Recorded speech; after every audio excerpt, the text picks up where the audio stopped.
Well, my absolute favorite time of day right now has to be the morning. That's definitely not always been the case, but in this current season of life, I just love getting to the office like an hour before anybody else is around, get that first cup of coffee, and then open my Bible and spend some uninterrupted time with God. And it's always in that order, right? First coffee, then Bible and prayer. Look, I know God doesn't need caffeine to speak, but it sure helps me listen.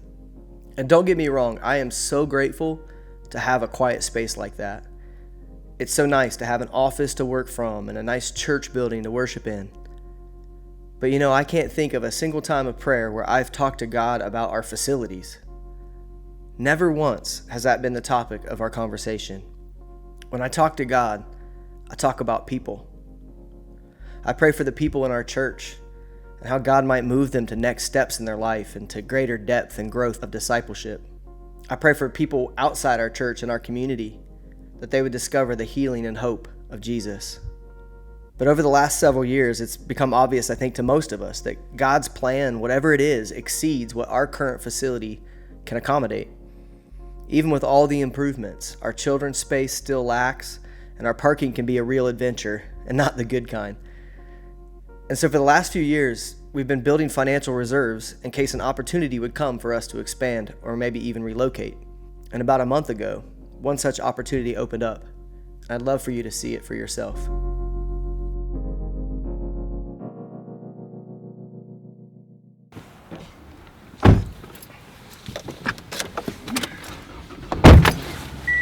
Good, we ready for this? Make sure we don't hit anybody behind us. That wouldn't be good, That would be terrible to have on the video, wouldn't it? I think so. It's kind of crazy to just think about everything that has happened in the last few years of this church, even before I got here. And I didn't really know what I was stepping into. But to think, it was like 1934, I think, when Mountain View Church first got started. 6 people, 6 followers of Jesus got together and had this vision, this dream of starting a Bible preaching, Jesus-centered church in Almsville. And then it was 1963, so almost 30 years later, that the sanctuary we now worship in was built. You just think about all the things we've done over the years to make our facility more welcoming, to increase its capacity.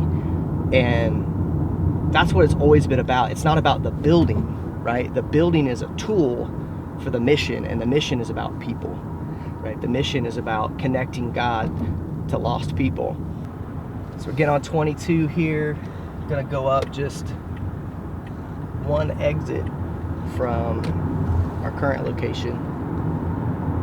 It's about 5-6 minute drive from First and Main, where we've been for almost 60 years.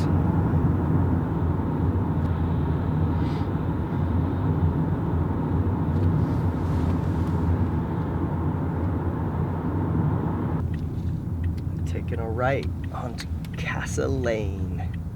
Good old Casa Lane. Probably need to figure out how to say that at some point. That would be helpful. I can't help too, like when I pull up to the property right here and I see 22 running kind of parallel to this road here. You can see 22 from the property, and I just think about, how many cars drive by here every single day. And, what are those stories, right? What's going on in those homes? What's going on in their workplaces, in their neighborhoods, in their lives of their family? And, do they know Jesus? And how might our story of our church and what God's doing there impact their story, like we've been talking about these last few weeks. And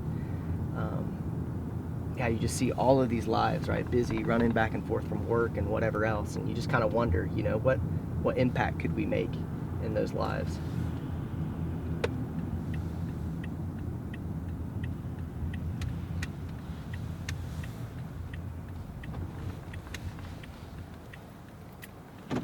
We're here. Let's check it out.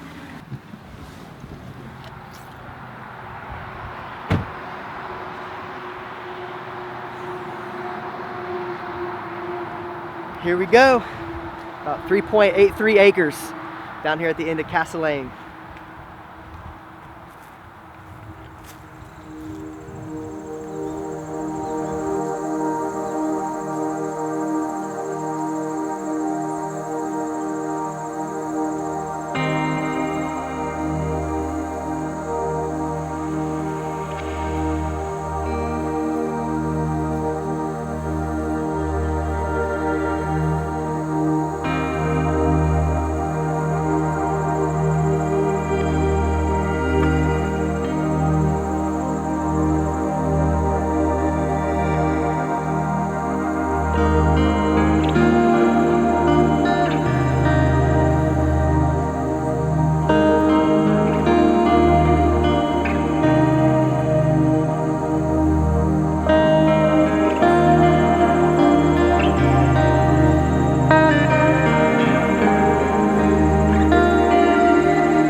4 years ago, we launched a building fund with a series called Make Room.